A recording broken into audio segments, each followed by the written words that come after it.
And now for the main event. It will be moderated by Tony Diaz, who is currently chairman of Zephyrus Aviation and also known to all of us. For over 30 years, he has led CIT to the success that it was before its recent acquisition. And Tony will bring out the CEO panel. Tony, please, the Lessor CEO panel.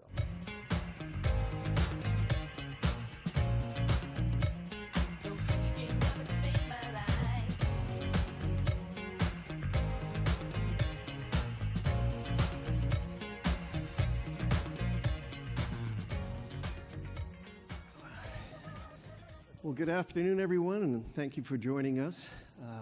This is the last panel of the day, the Lessor CEO panel. And as we were saying behind stage, we understand that we're the last thing between yourselves and the alcohol, so we'll go quickly and we'll end on time.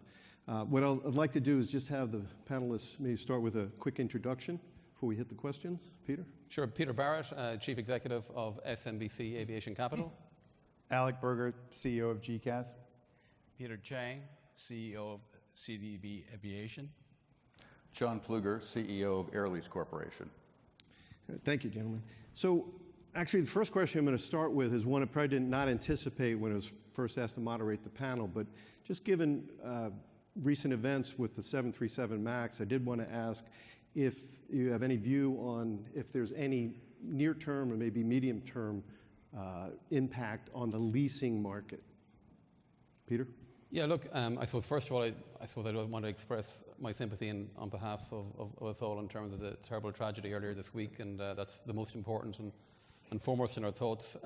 Look, I just think it's too early to tell. I'm not going to speculate. I'm very conscious that it's a sensitive time for lots of reasons, and certainly I think, let's see how the information and data comes out over the next number of weeks, and we'll take it from there. Of course.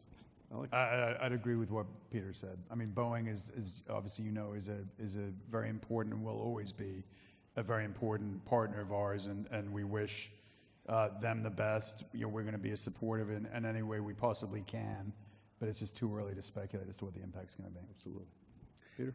I don't have anything additional. I think it's safety, obviously, is the most important element in our industry, and all of us feel most strongly about that.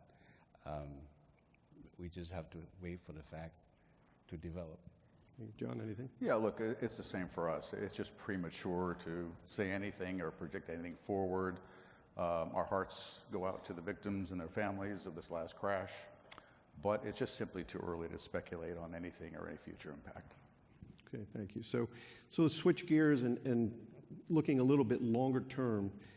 And I'll start with you, John. We'll reverse order this time. But do you think that the OEMs will be able to achieve the production rates that they've publicly stated, and the discussion of maybe having another 40,000 aircraft over the next 20 years? Yeah.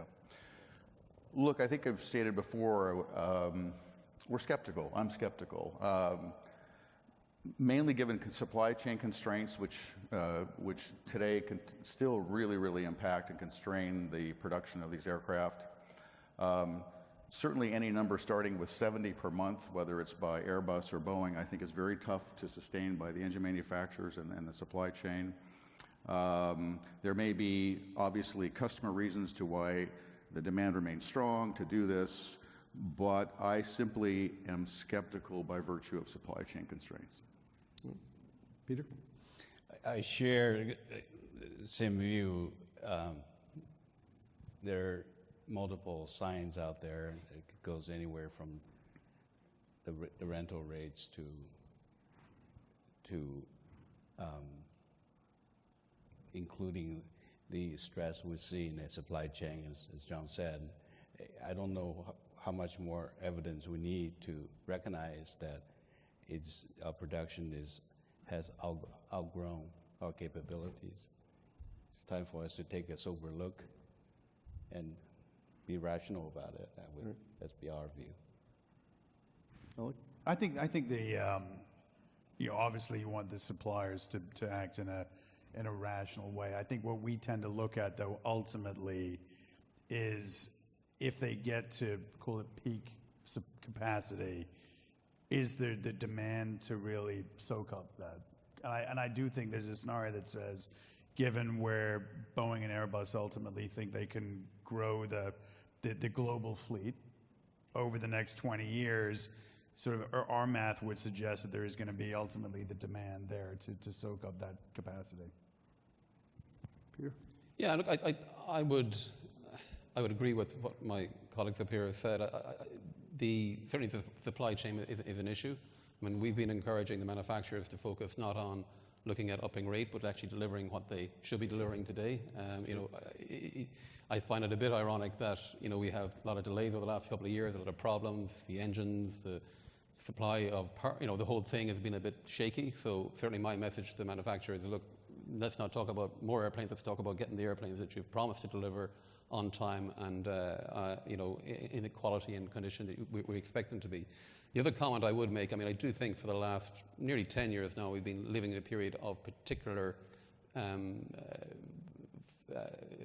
high supplies of capital and money and low cost of money, and I think that's kind of been, we don't need not just look at the demand for aircraft, but also the ability of the markets to finance them. And I think, the market won't always be like it has been for the last 5 or 10 years. There will be ups and downs, and I think that should also be something that they should consider when they think about the supply of aircraft. Can the financial market support that in all circumstances? Because I think that can be a challenge as well. Right. So when you're saying this to the OEMs and saying just deliver the aircraft that you've promised to build, are they listening, or what's the reaction? I certainly hope they are. Look, I think they are, and I think it is improving. And look, I suppose the OEMs they've got a business, they want to grow it, they have their own agenda. But certainly, as a customers, I think we need to focus on what we think is going to be important for us, and more importantly, our airline customers over the next while. And at the moment, for me, that's let's get what we have on the table today right. And I do think they are listening, but they can probably listen a little bit harder. Good. So one of the questions as you walk around the hallways you hear here is, where are we in the cycle, and so forth. And I guess the question is a little bit bifurcated, because there's also a view that I'm hearing that, well, the industry's not cyclical anymore. It's linear. So I guess my question to the panel is, do you believe that this is still a cyclical industry? And if yes, where are we in that cycle? And do you believe that, it's not cyclical, it's more linear, and if so, why? And Alec, maybe I'll start with you this time. We're in a cyclical business. That'd be certainly my view. And we've benefited from a very, very healthy expansion. And I think that the sources of capital that have helped fuel that expansion, whether it's the lending market, whether it's securitization structures, whether it's different forms of equity, I still think that there's plenty of capital to help fuel the aviation finance cycle. I think nothing goes on forever. So I think that what's happened is that returns have definitely been squeezed. There's no question that probably everyone on the panel would feel that the margins have been squeezed over the last 2 or 3 years. And at some point, there'll be a catalyst to drive some of the capital, some of the players out of the industry. So I think from the lens that I have, margins have compressed. I think that'll stay that way for a while, but I still think the industry itself can continue to expand. Good. Peter? Well, seeing the signs that we've been experiencing, I think that looking back in the last 18 months, we have bankruptcies, and we have some LCCs that are near bankruptcies.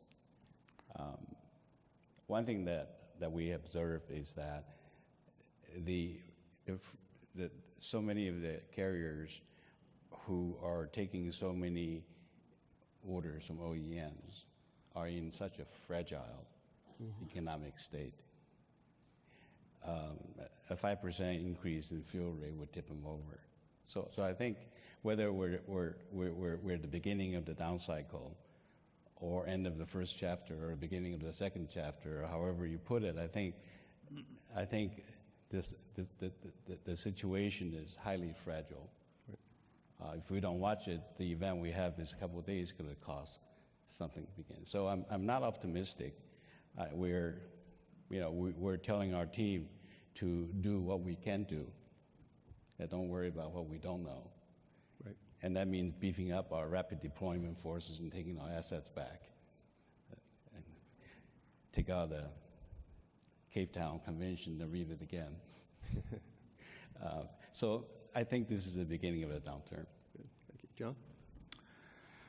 Yeah, look, I think we have some of the factors that Peter has been commenting on, but on the other hand, we do see pretty strong, sustainable evidence of global growth and traffic continuing at much higher than historical levels. So rather than call it a cycle per se or anything else, I prefer to think about it in more terms like if there is a cyclicality still to our industry, and there may be, we've had an awful long period of growth. I believe that those cycles, if they exist still, will be significantly, and are in fact significantly dampened in amplitude, and they are lengthening in period.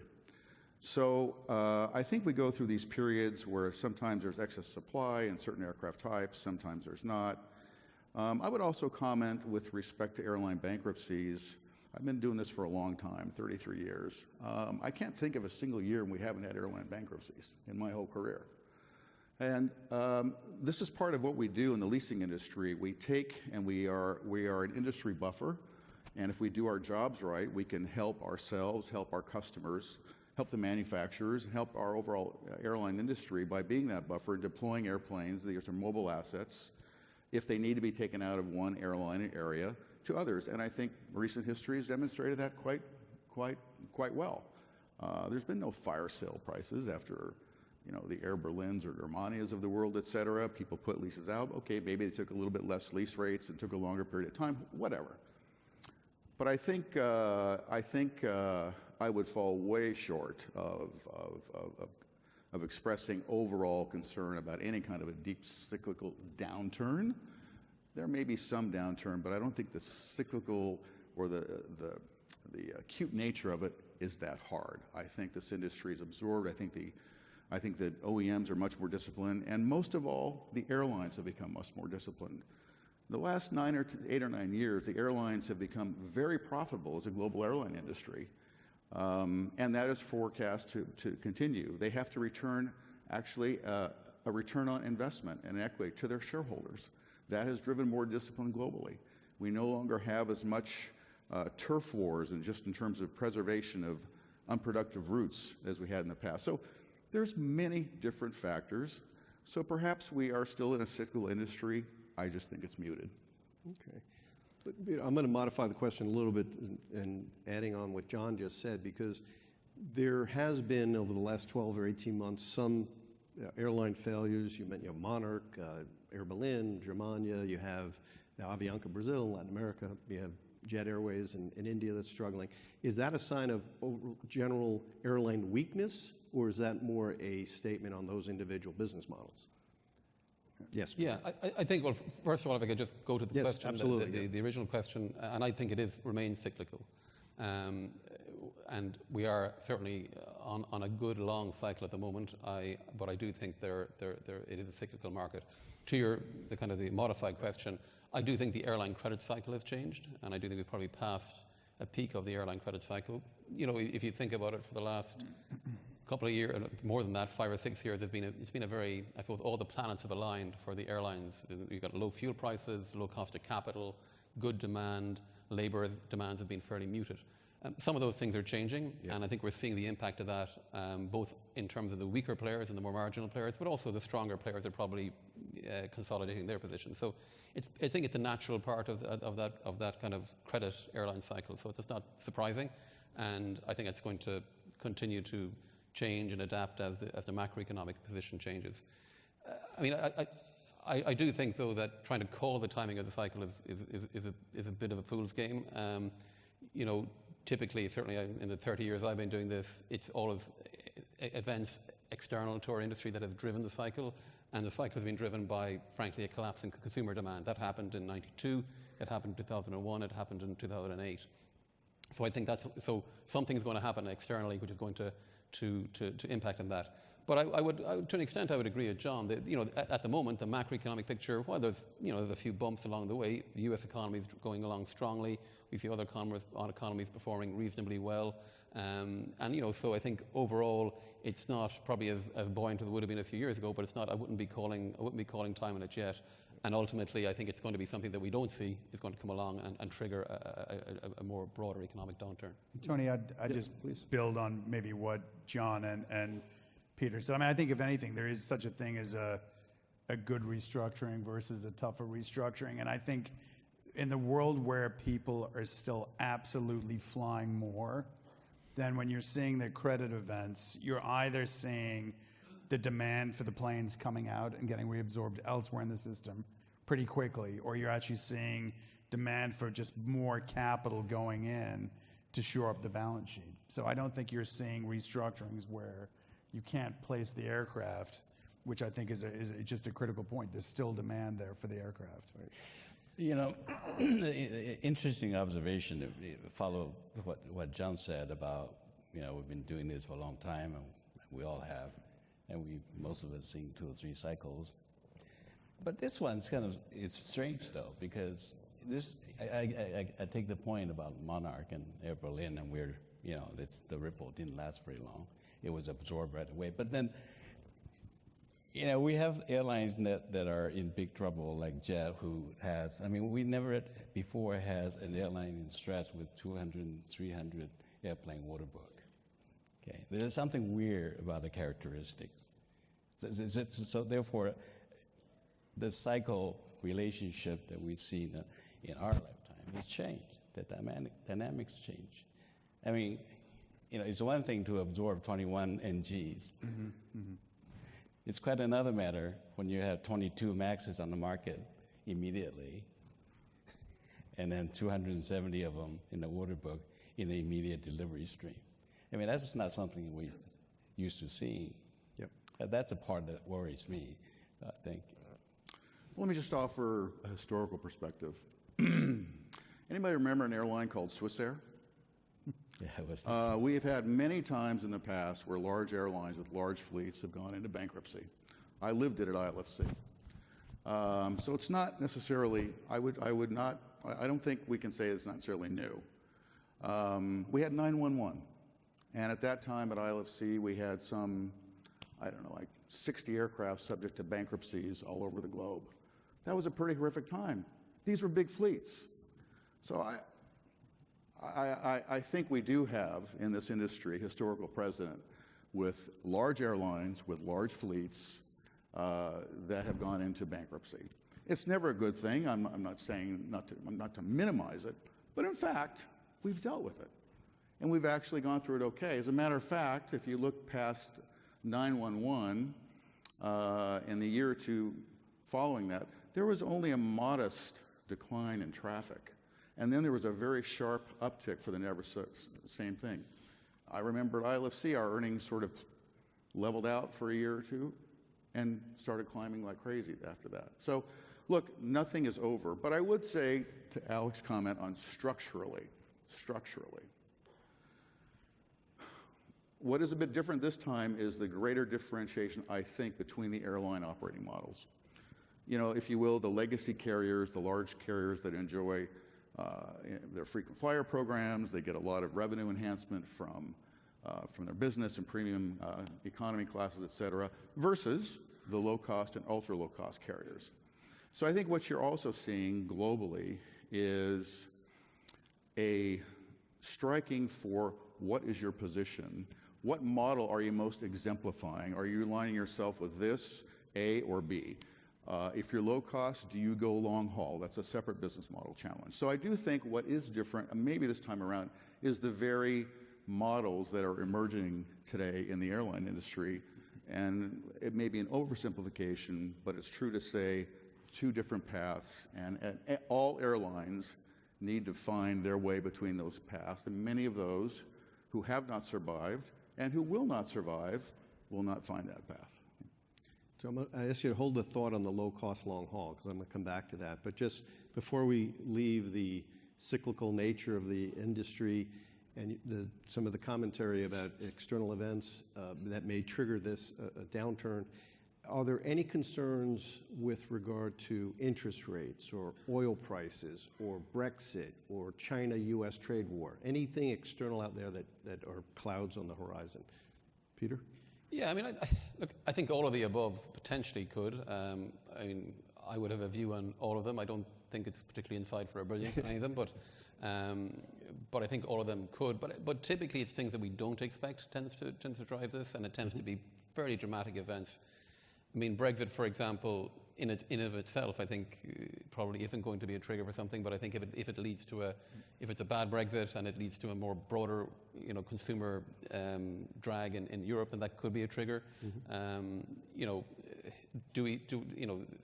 Oil prices? Who knows? Frankly, I mean, it's very hard to predict. And interest rates seem to be pretty stable. I think the pace of change of interest rates seem to be more moderated. Certainly, the messages coming from the Fed, which is probably the only one that really counts for our industry.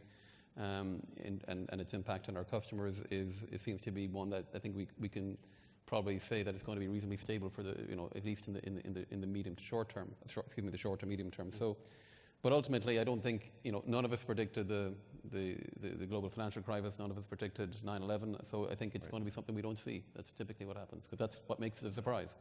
Yeah, I would agree. Any differing opinions? So let me get back to the, you mentioned different business models, and if you go back to Freddie Laker with Laker Airways, and people have tried low-cost, long-haul with, I would say, limited success. I mean, some success out there, but is that a model that you think is a sustainable model? Can it work? Maybe, Alec, if you want to start. I mean, history would suggest that, to your point, it's been tough. And I think some of the players today, there's some stress in the low-cost, long-haul model. I look at it and I think with the technology of planes, the efficiency that you're now seeing, quite frankly, the incredibly, and I think it's probably sustainable low fuel costs that we have. I don't think there's any reason to believe that ultimately you can't be successful in that space. I think there's the demand for that in the flying public, and there's no reason to think that ultimately you can't have a successful business in that space. Peter? I would agree with that on that. John, any different view? Or? Look, I think long-haul low-cost is here to stay. I don't think all business models are adapted to it. I think it's a tough business model. And I don't think by any means anybody's in the woods, out of the woods. It's a tough one. But I think one thing that may emerge is a definition of long haul. It's tough to make long haul, low cost work with wide bodies. It just is. On the other hand, we have some products now, such as the A321LR Neo, et cetera, and supposedly the upcoming XLR, if it ever happens, it's even longer range.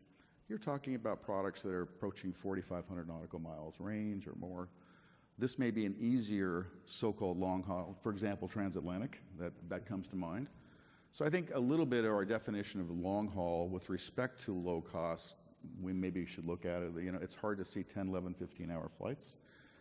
But I think given the absolute tide globally for low cost or ultra low cost carriers, long haul low cost is here to stay. It's just down to who figures out how to do it right. Okay. Peter? Yeah, I probably would take a slightly different view. I think long haul low fare is definitely that's real in here. I think long haul low cost is much harder. I think and that's not my original. I think it was for to give credit. I think it was Conor McCarthy said that. But I think it's I don't think it's proven yet that you can have a really low cost model with a long haul airline. I also think that there is a low fare segment in every airplane that flies across the Atlantic or across the Pacific from the major carriers, and their ability to compete against low cost. Say if you're flying from Dublin to London, it's hard because it's a small aircraft. It's the unit cost relative to the fare they're different. Whereas a long haul flight, the major carriers can price a certain amount of that airplane at a very low cost, very low fare, and compete. So I think it's a more complex thing, and the jury's out. I do agree with John. I think the the longer range, smaller airplane have the potential to make it work, but I think it's going to be pretty niche still, in my view. Okay. And I'm just looking at some of the audience questions, and there's a couple of questions with regard to lease rate factors on new aircraft, new deliveries. I think it's fair to say that at the moment, again, hallway chatter is such that it favors the airlines at the moment, put it that way. And the question to the panel is, do you see that continuing, or will the market normalize? And if so, what's going to cause it to normalize? Peter Duchang, do you want to start with that? I think consolidation may be one of those reasons that I think one thing that has changed just this year is the sale leaseback prices has some movement in just the beginning.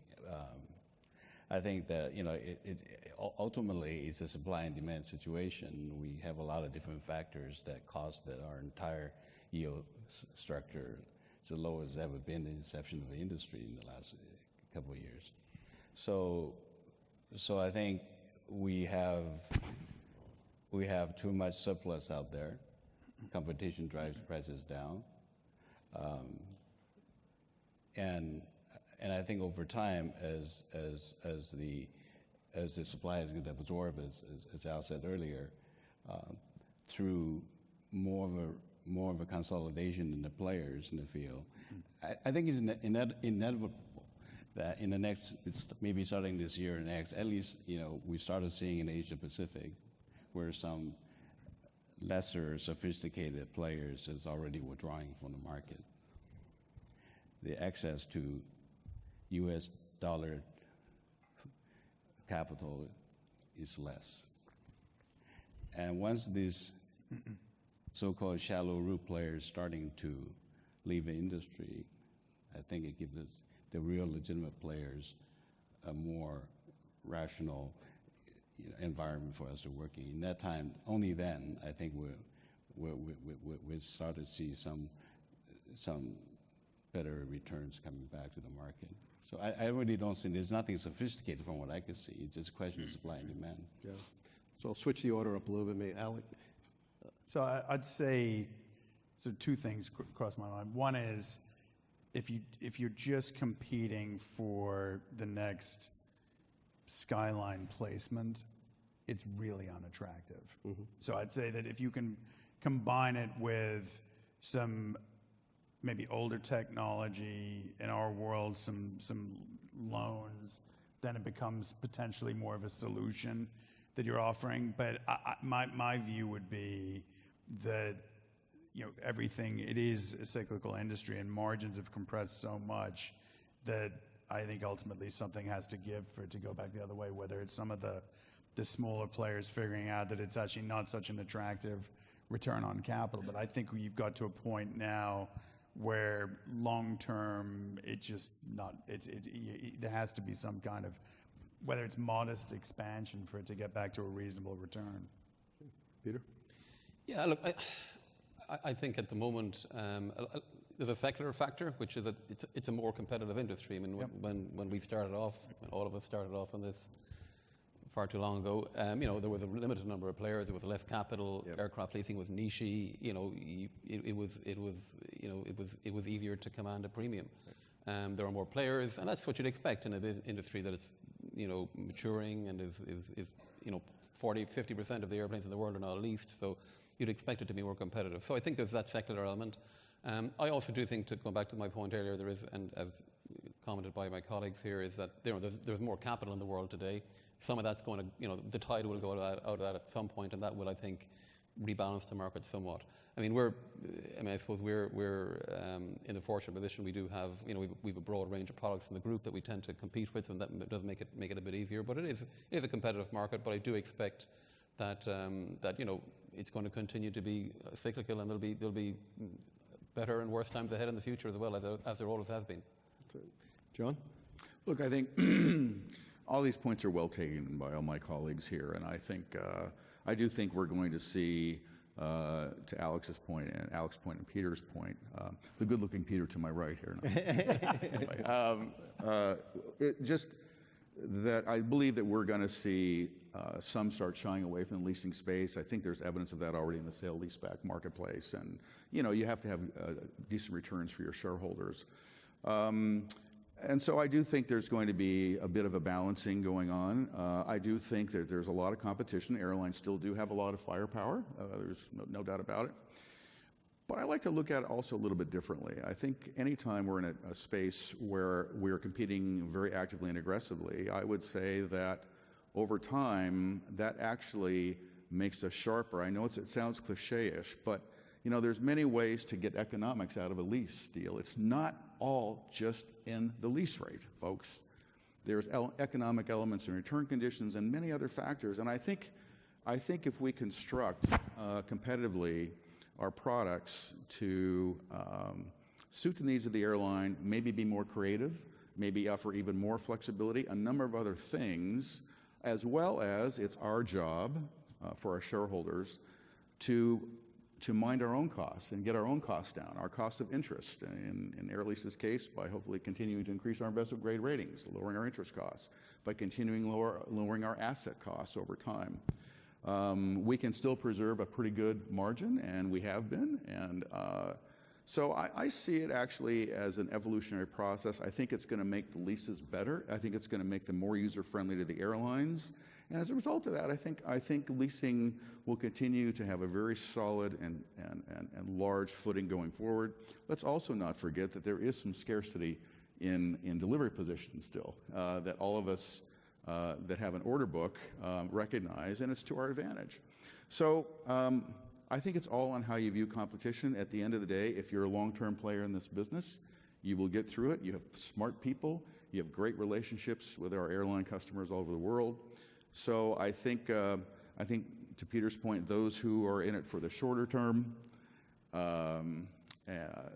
make a quick buck, liquidity play, quick in and out, will leave over time. But the airlines, our customers, will still have good choices going forward, and we'll continue to serve that industry. So obviously a lot of good points from the panel, but no one mentioned the percent of the OEM's order book that lessors hold. Do you think that that's is there a right number, and more or less where is it? I mean, I know if I would have put my old CIT hat on, we used to order airplanes from Boeing and Airbus, and then we'd say, sell us as many as you can, but don't sell to anybody else. And that didn't work, but I would think that if there's some scarcity of delivery positions, it would help. But if you look, I think something like 60% of Airbus's delivery went to lessors last year. So John, are you feeling? Well, certainly, I think all of us on the stage in our industry do look at that. And this is up to the OEMs to decide what is in their best interest. I do think now more than ever, it's important, extremely important for both Airbus and Boeing to decide how much of their lessor order book they want to put at risk. And when I say put at risk, it means by players who might not be able to place. You can have a checkbook, but it doesn't mean you can place it with the airline. So I actually would put the challenge back on Airbus and Boeing and say, you all know our individual track records. All of us that are on stage, you all know who's brought you new customers. You all know how our placements are going. So you should decide and make a stand. And whatever it is, we will deal with it. But it's not up to us. Right. We're not the ones selling these positions. So yes, too much lessor content is obviously a concern. And I'd put it back on Airbus and Boeing and say, do your homework and make your judgments accordingly. Peter? Yeah, I mean, I'd agree with that. I think there needs to be, they need to strike a balance. I think it needs discipline on this side of the table, in terms of thinking about what we buy and when we buy it. But ultimately, it is something that the manufacturers need to get right. And I think sometimes it's not enough, and sometimes it's a little bit too much in terms of the channel. I also would completely agree with John. I think you need to look at the counterparties and who has the financial capability and the operational capability to place the airplanes. And I think perhaps sometimes the manufacturers they're not being exercising enough discretion and enough judgment in that regard. Alec? I'm just not sure there can be a magic formula in terms of what percent should go through the leasing channel. To me, the more important variable is going to be sort of managing the supply-demand balance at any moment in time. So whether it's 30%, 40%, 50%. I'm not sure that that in of itself is a huge issue one way or another. But certainly you just want to make sure that you're not oversupplying the market. Anything to add, Peter? Yeah, I agree with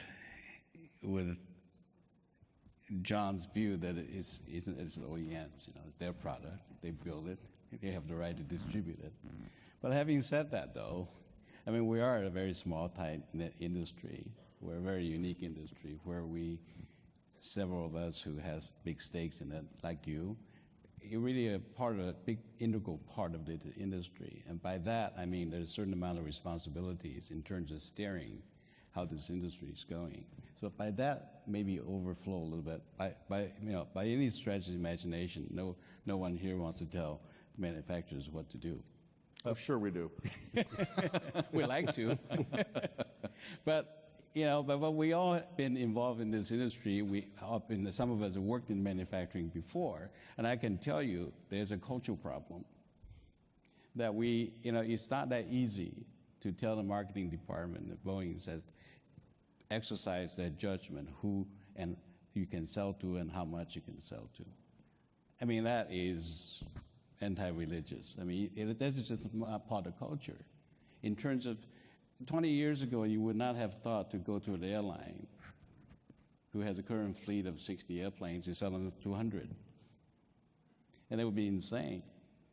But today we do it, and we celebrate.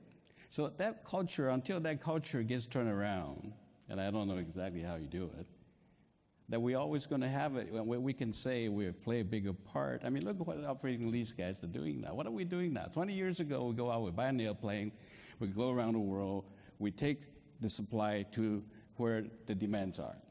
So we travel around the globe, we find the market, if we're good at it, and most of us doing this for a long time, that's how our jobs work. We provide a service to the industry. Now, what happened to that service? Today, we're subsidizing airlines' working capital by doing sale-leaseback. And some of them have no business to be helped. They should be let go. So in today's world, it seems to me, we're doing a lot of things that are not so healthy to our own industry, whether we've been forced into it or because its culture needs to be renewed. I don't know. I'm not in the position to say. But certainly, I think that a lot of those fundamental issues we really should re-examine. Where's the discipline? Right. For whom? For the good of the industry. What would you do?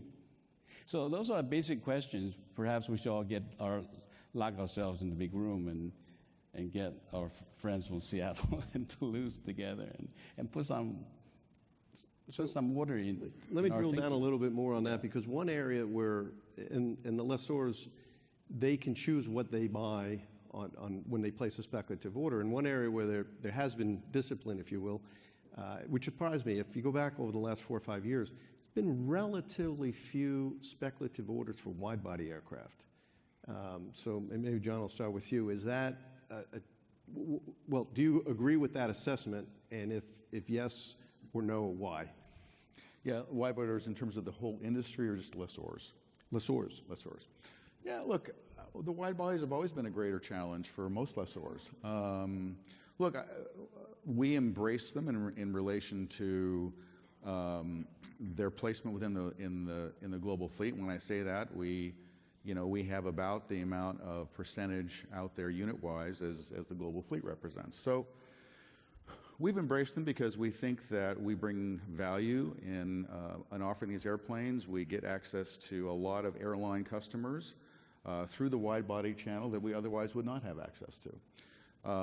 So it is a smaller niche for sure, but I think it's a niche that we're happy with. We're satisfied with how we've played it. We've announced many wide-body placements over the past 6 months, 12 months, et cetera, et cetera. Our new wide-body placements are going fine. But it's not for the faint of heart. I think you need to have a very strong global network, and you need to have long-term investment plans for these airplanes, and we do. And you need to pick and choose, and we have done that. So I believe for us, it completes the space of who we're dealing with, and particularly gives us continued access to some of the largest airlines in the world. Peter? Yeah, I thought we've probably taken a different view on that, and you know, we buy wide-body aircraft, but typically it's been by sale and leaseback, and we've looked obviously at ordering them, but we've never got the risk return. We think the risk return, we couldn't make the numbers add up, at least based on how we see the market, and because we just think it's a different game, for want of a better phrase, and I said the risk return is certainly hasn't added up for us, and will that change in the future? Possibly, but certainly I don't see anything at the moment that would suggest that it has. And certainly from our business perspective, again, we have a broad range of products. So we do sale leasebacks. We are also, as part of the group, able to do other products, other types of financing products, which gives us access to the customers and access to the product in a way actually where I think the risk return is better balanced in those types of financing products than it is in an operating lease, a speculative operating lease. Al? I think I sort of echo what Peter said. I think if we look at our order book today, it is very heavily skewed towards narrow body. We have been very active in wide bodies in the sale and leaseback marketplace, and I think to some extent the skyline today is probably just a moment in time. I think I could see a world where there are better opportunities for us, better risk return dynamics to order wide bodies, but for the past several years, we've just felt like it's been just probably lower beta to invest in narrow bodies. Yeah.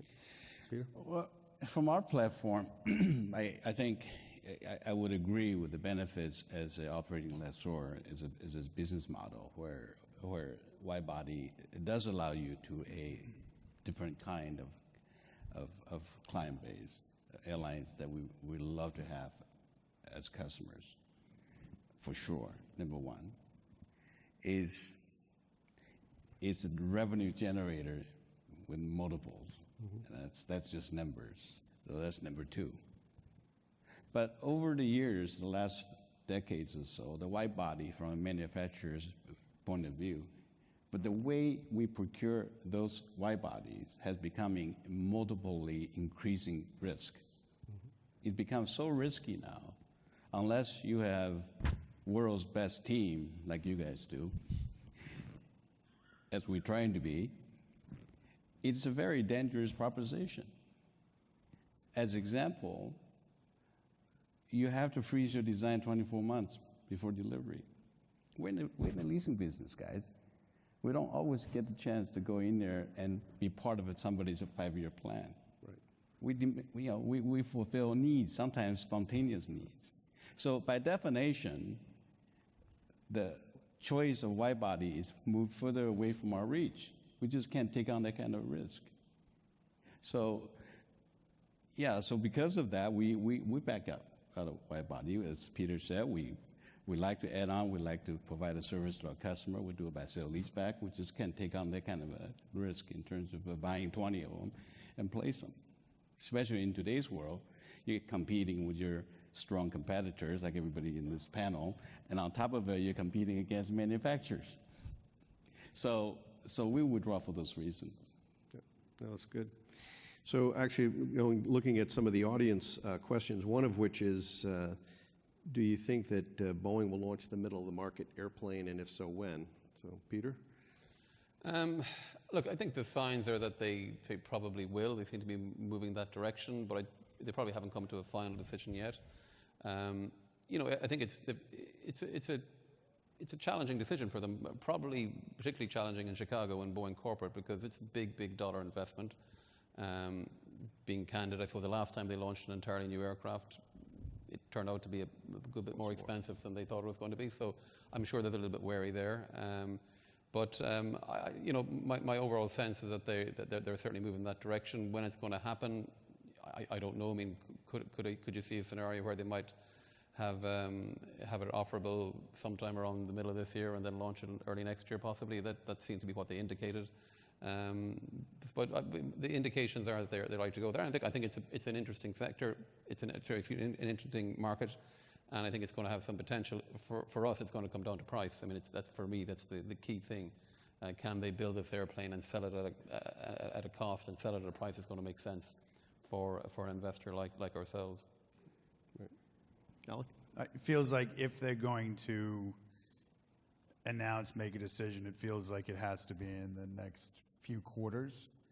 And I'd say it feels like that there's a desire to do it, but I probably echoing again sort of Peter, I don't think it's probably not an easy economic decision in terms of just what the demand ultimately would be, what you've got to price it to make it attractive. So I'd sort of put it in the 50-50 camp.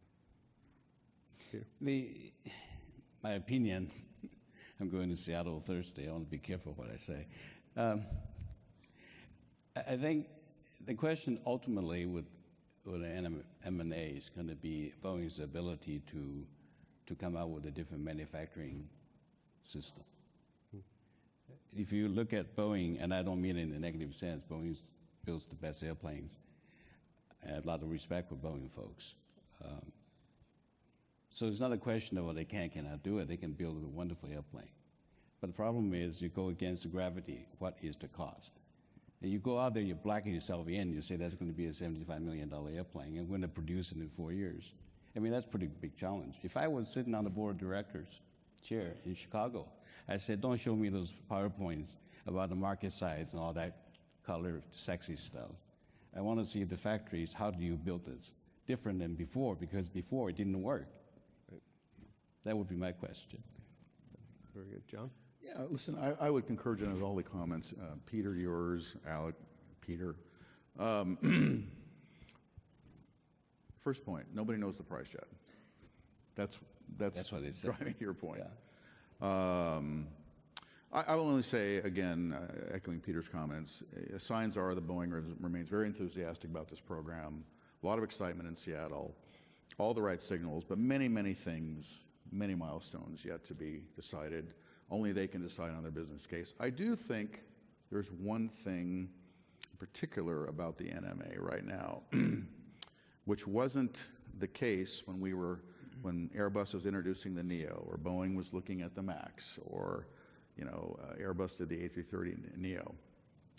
And that is, let's face it, the significant challenges that we've faced in the new propulsion systems that have come out recently on the new programs. The Neo, particularly the gear turbofan, LEAP-X has not been done without its problems. Rolls-Royce, the Trent 1000, the TN, these problems have caused acute and severe problems in our industry. I mean, let's face it, they have. In light of that, I would suspect, and I can only tell you as any potential buyer I think today would, that is going to become a huge focus of attention as to what assurances and guarantees do we have as potential buyers, we, the airline community, the lessors, anybody that's interested. What more and better guarantees, what can you tell us today that gives us more confidence, given what we know about how some of the engine technology has come out? And it's getting sorted out for sure over time, but I think we've all been a little taken aback by the problems we've had and the delivery delays, et cetera. We don't want to see those again. So I think there's going to be a very big emphasis on solid guarantees on whatever engine is selected now, from Pratt or GE, really solid testing, lots of on-wing, thousands of hours of on-wing testing to make sure and we get it right.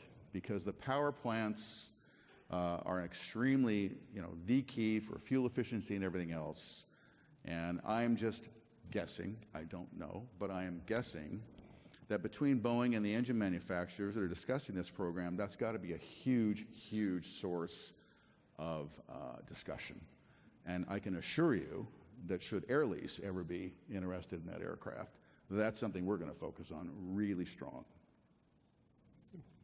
So just looking at the questions, and it's interesting because the top two questions really go back to what we talked about at the very beginning on production rate. Mm-hmm. And